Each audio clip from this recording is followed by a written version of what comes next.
આ શરૂઆત છે। જો એક મહિનાની અંદર સરકાર શ્રી મુખ્યમંત્રી શ્રી આ અંગે નિર્ણય નહીં લે તો આગામી સમયમાં વધારે જલ્દ કાર્યક્રમો કરવા પડે તો ઈશુદાન ગઢવી અને આખી ખેડૂતોની ટીમ કરવા તૈયાર છે। છેલ્લા 28 વર્ષથી વંગડી ડેમનું કામ અધૂરું પડ્યું છે।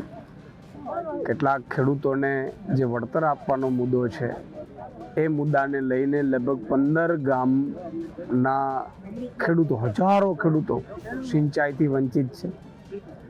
સવાલ એ છે કે 1998માં કેશુબાપાએ ગધકી અને વંગડી ડેમ બંનેનો પાયો નાખ્યો હતો, ખાતમુહૂર્ત કર્યું હતું, અને ત્યારબાદ જ્યારે વળતરનો પ્રશ્ન આવ્યો ત્યારે સરકાર બદલાણી હતી અને કેશુબાપા ગયા પછી આ સરકારે કોઈ ધ્યાન ન આપ્યું ને આજે 28 વર્ષથી આ વંગડી ડેમનું કામ તમે જોયું છે, કાઢિયાનું કામ બાકી છે ખાલી। આજે હજારો ખેડૂતો 3 ઉપજ લઈ શકે એવી સ્થિતિમાં છે। આ વંગડી ડેમની વારંવાર રજૂઆતો કરવામાં આવી છે।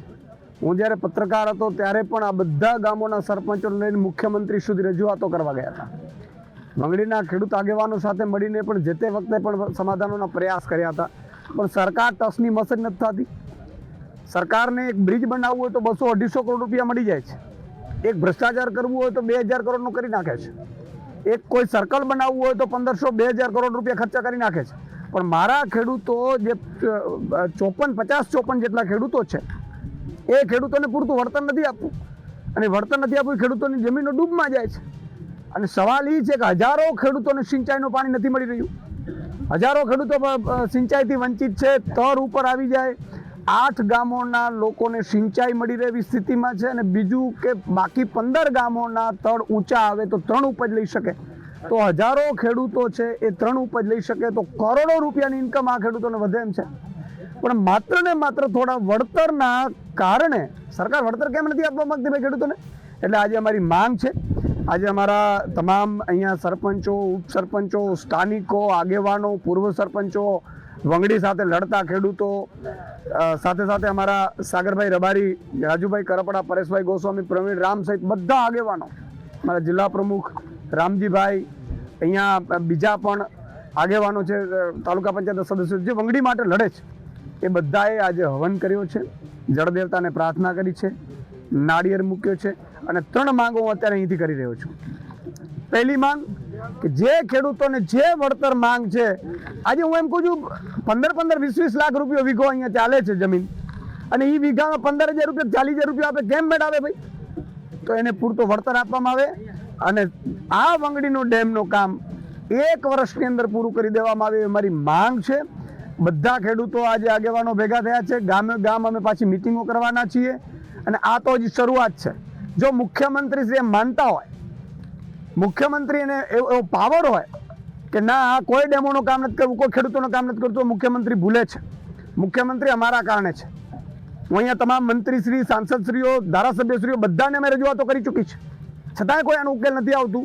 એટલે આજે શ્રી ગણેશ કર્યા છે, શ્રીફળ વધાર્યો છે, જલદેવતાને પ્રાર્થના કરી છે, હોમ હવન કર્યા છે, કદાચ કોઈ નડતું હોય મેં કીધું, અને એની સાથે સાથે આજે સરકારશ્રીને માંગ કરીએ છીએ કે તુરંત આ કામ વંગડી ડેમનો ચાલુ કરવામાં આવે અને આવતા ઉનાળા સુધીમાં કામ પૂર્ણ કરી દેવામાં આવે એવી મારી માંગ છે।